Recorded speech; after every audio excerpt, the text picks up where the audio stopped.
जो मनुष्य इस एकादशी के माहात्म्य का श्रवण व पाठ करते हैं, उन्हें अश्वमेध यज्ञ के फल की प्राप्ति होती है।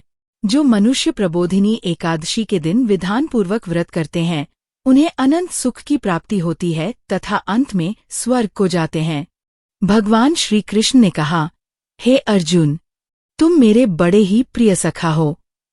हे पार्थ, अब मैं तुम्हें पापों का नाश करने वाली तथा पुण्य एवं मुक्ति प्रदान करने वाली प्रबोधिनी एकादशी की कथा सुनाता हूँ। श्रद्धापूर्वक श्रवण करो। इस विषय में मैं तुम्हें नारद एवं ब्रह्मा जी के मध्य हुए वार्तालाप को सुनाता हूँ। एक समय नारद जी ने ब्रह्मा जी से पूछा, हे पिता, प्रबोधिनी एकादशी के व्रत का क्या फल होता है? आप कृपा करके मुझे ये सब विधानपूर्वक बताएं। ब्रह्मा जी ने कहा, हे पुत्र, कार्तिक माह के शुक्ल पक्ष की प्रबोधिनी एकादशी के व्रत का फल 1,000 अश्वमेध तथा 100 राजसूय यज्ञ के फल के समान होता है। नारद जी ने कहा, हे पिता, एक संध्या को भोजन करने से, रात्रि में भोजन करने तथा पूरे दिन उपवास करने से क्या क्या फल मिलता है? कृपा कर सविस्तार समझाइए। ब्रह्मा जी ने कहा, हे नारद, एक संध्या को भोजन करने से 2 जन्म के तथा पूर्ण दिन उपवास करने से 7 जन्म के सभी पाप नष्ट हो जाते हैं। जिस वस्तु का त्रिलोक में मिलना दुष्कर है, वह वस्तु भी प्रबोधिनी एकादशी के व्रत से सहज ही प्राप्त हो जाती है। प्रबोधिनी एकादशी के व्रत के प्रभाव से बड़े से बड़ा पाप भी क्षण मात्र में ही नष्ट हो जाता है। पूर्व जन्म के किए हुए अनेक पाप कर्मों को प्रबोधिनी एकादशी का व्रत क्षण भर में नष्ट कर देता है। जो मनुष्य अपने स्वभावानुसार प्रबोधिनी एकादशी का विधानपूर्वक व्रत करते हैं, उन्हें पूर्ण फल प्राप्त होता है। हे पुत्र, जो मनुष्य श्रद्धापूर्वक इस दिन किंचित मात्र पुण्य करते हैं, उनका वह पुण्य पर्वत के समान अटल हो जाता है। जो मनुष्य अपने हृदय के अंदर ही ऐसा ध्यान करते हैं कि प्रबोधिनी एकादशी का व्रत करूंगा, उनके 100 जन्म के पाप नष्ट हो जाते हैं। जो मनुष्य प्रबोधिनी एकादशी को रात्रि जागरण करते हैं, उनकी बीती हुई तथा आने वाली 10 पीढ़ियां विष्णु लोक में वास करती हैं तथा नरक में अनेक कष्टों को भोगते हुए उनके पितृ विष्णुलोक में जाकर सुख भोगते हैं। हे नारद, ब्रह्महत्या आदि विकट पाप भी प्रबोधिनी एकादशी के अवसर पर रात्रि में जागरण करने से नष्ट हो जाते हैं। प्रबोधिनी एकादशी को रात्रि में जागरण करने का फल अश्वमेध आदि यज्ञों के फल से भी अधिक होता है। सभी तीर्थों में जाने तथा गौ, स्वर्ण भूमि आदि के दान का फल प्रबोधिनी के रात्रि के जागरण के फल के समान होता है। हे पुत्र, इस संसार में उसी मनुष्य का जीवन सफल है जिसने प्रबोधिनी एकादशी के व्रत द्वारा अपने कुल को पवित्र किया है। संसार में जितने भी तीर्थ हैं तथा जितने भी तीर्थों की आशा की जा सकती है, वह प्रबोधिनी एकादशी का व्रत करने वाले के घर में वास करते हैं। प्राणी को सभी कर्मों को त्यागते हुए भगवान श्रीहरि की प्रसन्नता के लिए कार्तिक माह की प्रबोधिनी एकादशी का व्रत अवश्य करना चाहिए। जो मनुष्य इस एकादशी व्रत को करता है, वह धनवान, योगी, तपस्वी तथा इंद्रियों को जीतने वाला होता है, क्योंकि एकादशी नारद एवं भगवान विष्णु की अत्यंत प्रिय है। इसके व्रत के प्रभाव से मनुष्य जन्म मरण के चक्र से मुक्त हो जाता है। इस एकादशी व्रत के प्रभाव से कायिक, वाचिक तथा मानसिक तीनों प्रकार के पापों का शमन हो जाता है। इस एकादशी के दिन जो मनुष्य भगवान विष्णु की प्राप्ति के लिए दान, तप, होम, यज्ञ आदि करते हैं, उन्हें अनंत पुण्य की प्राप्ति होती है। प्रबोधिनी एकादशी के दिन भगवान श्रीहरि का पूजन करने के उपरांत यौवन एवं वृद्धावस्था के सभी पाप नष्ट हो जाते हैं। इस एकादशी की रात्रि को जागरण करने का फल सूर्य ग्रहण के समय स्नान करने के फल से सहस्र गुना अधिक होता है। मनुष्य अपने जन्म से लेकर जो पुण्य करता है, वह पुण्य प्रबोधिनी एकादशी के व्रत के पुण्य के सामने व्यर्थ है। जो मनुष्य प्रबोधिनी एकादशी का व्रत नहीं करता, उसके सभी पुण्य व्यर्थ हो जाते हैं। इसीलिए हे पुत्र, तुम्हें भी विधानपूर्वक भगवान विष्णु का पूजन करना चाहिए। जो मनुष्य कार्तिक माह के धर्मपरायण होकर अन्य व्यक्तियों का अन्न नहीं ग्रहण करते, उन्हें चांद्रायन व्रत के फल की प्राप्ति होती है।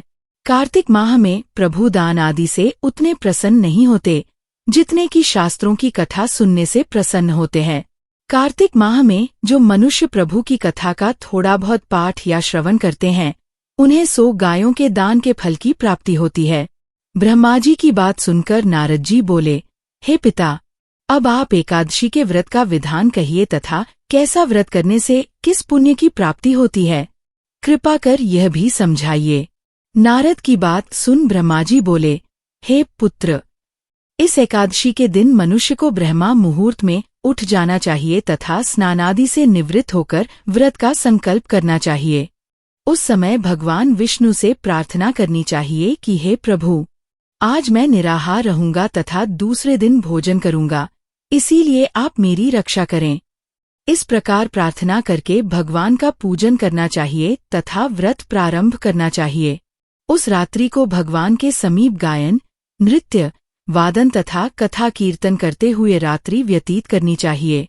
प्रबोधिनी एकादशी के दिन कृपणता को त्याग कर बहुत से पुष्प, अगर, धूप आदि से भगवान की आराधना करनी चाहिए। शंख के जल से भगवान को अर्घ्य देना चाहिए। इसका फल तीर्थ दान आदि से करोड़ गुना अधिक होता है। जो मनुष्य अगस्त्य पुष्प से भगवान का पूजन करते हैं, उनके सामने इंद्र भी हाथ जोड़ता है।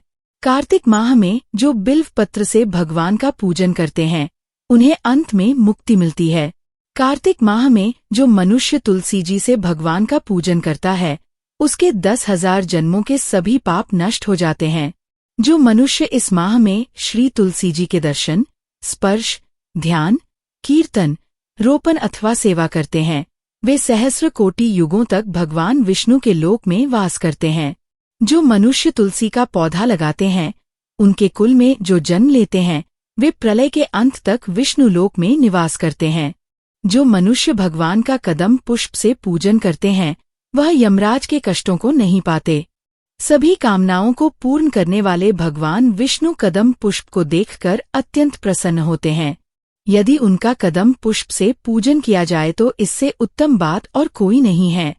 जो गुलाब के पुष्प से भगवान का पूजन करते हैं, उन्हें निश्चित ही मुक्ति प्राप्त होती है। जो मनुष्य बकुल एवं अशोक के पुष्पों से भगवान का पूजन करते हैं, वे अनंत काल तक शोक से रहित रहते हैं। जो मनुष्य भगवान विष्णु का श्वेत एवं लाल कनेर के पुष्पों से पूजन करते हैं, उन पर भगवान अत्यंत प्रसन्न होते हैं। जो मनुष्य भगवान श्रीहरि का दूरवादल से पूजन करते हैं, वे पूजा के फल से 100 गुना अधिक फल प्राप्त करते हैं।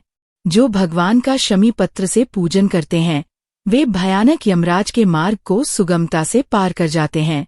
जो मनुष्य चंपक पुष्प से भगवान विष्णु का पूजन करते हैं, वे जीवन मृत्यु के चक्र से मुक्त हो जाते हैं। जो मनुष्य स्वर्ण निर्मित केतकी पुष्प भगवान को अर्पित करते हैं, उनके करोड़ों जन्म के पाप नष्ट हो जाते हैं। जो मनुष्य पीले एवं रक्त वर्ण कमल के सुगंधित पुष्पों से भगवान का पूजन करते हैं, उन्हें श्वेत दीप में स्थान मिलता है।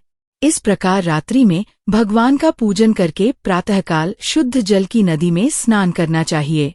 स्नान करने के उपरांत भगवान की स्तुति करते हुए घर आकर भगवान का पूजन करना चाहिए। तदुपरांत ब्राह्मणों को भोजन कराना चाहिए तथा दक्षिणा देकर आदर सहित उन्हें प्रसन्नतापूर्वक विदा करना चाहिए। तत्पश्चात गुरु की पूजा करनी चाहिए और ब्राह्मणों को दक्षिणा देकर नियम को छोड़ना चाहिए। जो मनुष्य रात्रि स्नान करते हैं, उन्हें दही एवं शहद दान करना चाहिए। जो मनुष्य फल की आशा करते हैं, उन्हें फल दान करना चाहिए। तेल के स्थान पर घी तथा घी के स्थान पर दूध, अन्नों में चावल दान करना चाहिए। जो मनुष्य इस व्रत में भूमि पर शयन करते हैं, उन्हें सब वस्तुओं सहित शय्या दान करना चाहिए। जो मौन धारण करते हैं, उन्हें स्वर्ण सहित तिल दान करना चाहिए। जो मनुष्य कार्तिक माह में खड़ाऊ धारण नहीं करते, उन्हें खड़ाऊ दान करने चाहिए। जो इस माह में नमक त्यागते हैं, उन्हें शक्कर दान करनी चाहिए। जो मनुष्य नित्य प्रति देव मंदिरों में दीपक प्रज्वलित करते हैं, उन्हें स्वर्ण अथवा तांबे के दीपक को घी तथा बत्ती सहित दान करना चाहिए। जो मनुष्य चातुर्मास्य व्रत में किसी वस्तु को त्याग देते हैं, उन्हें उस दिन से उस वस्तु को पुनः ग्रहण करना चाहिए। जो मनुष्य प्रबोधिनी एकादशी के दिन विधानपूर्वक व्रत करते हैं, उन्हें अनंत सुख की प्राप्ति होती है तथा अंत में स्वर्ग को जाते हैं। जो मनुष्य चातुर्मास्य व्रत को बिना किसी बाधा के पूर्ण कर लेते हैं, उन्हें दोबारा जन्म नहीं लेना पड़ता। जिन मनुष्यों का व्रत खंडित हो जाता है, उन्हें दोबारा प्रारंभ कर लेना चाहिए। जो मनुष्य इस एकादशी के माहात्म्य का श्रवण व पाठ करते हैं, उन्हें अश्वमेध यज्ञ के फल की प्राप्ति होती है। कथासार। वेदाध्ययन, तपस्या एवं त्याग की दृष्टि से चातुर्मास्य का नियम अति महत्वपूर्ण है। भगवान श्रीहरि की भक्ति में लीन होने के लिए ये समय अति उत्तम होता है। गृहस्थ व्यक्ति भी चातुर्मास्य में भगवान विष्णु की भक्ति का पूर्ण लाभ उठा सकते हैं।